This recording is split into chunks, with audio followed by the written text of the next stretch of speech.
શું તમે જાણો છો ઇન્દિરા ગાંધીના એવા કેટલાક રહસ્યો જે પુસ્તકોમાં પણ નથી મળતા? ફેક્ટ 1. ઘણા ઓછા લોકો જાણે છે કે ઇન્દિરા ગાંધીએ માત્ર 12 વર્ષની ઉંમરે વાનર સેના બનાવી હતી. આ ગુપ્ત સંગઠનમાં બાળકો અંગ્રેજો સામે ચિઠ્ઠીઓ, દવાઓ અને ગુપ્ત માહિતી પહોંચાડતા હતા. અર્થાત સ્વતંત્રતાની લડાઈમાં તેઓ માત્ર નેતાની દીકરી નહોતી, એક સક્રિય લડવૈયા હતી. ફેક્ટ 2.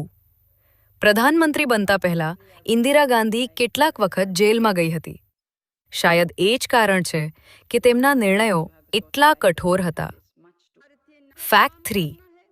1971ના ભારત-પાકોતરા પાક યુદ્ધ પહેલા અમેરિકાએ ભારતને ખુલ્લેઆમ ચેતવણી આપી હતી. પરંતુ ઇન્દિરા ગાંધીએ કહ્યું, ભારત કોઈ સુપર પાવરથી નહીં ચાલે. પરિણામ? પાકિસ્તાન તૂટ્યું અને બાંગ્લાદેશ બન્યું. ફેક્ટ 4. ઇમરજન્સી અંગે ઘણીવાર કહેવામાં આવે છે કે સલાહકારોનું દબાણ હતું.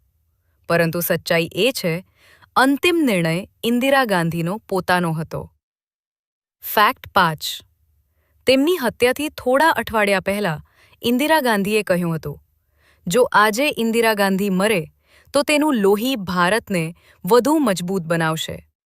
આ માત્ર શબ્દો નહોતા, આ તેમને આવનારા ખતરાનો અણસાર હતો. ઇન્દિરા ગાંધી માત્ર પ્રધાનમંત્રી નહોતી, તેઓ એક વિચાર હતી.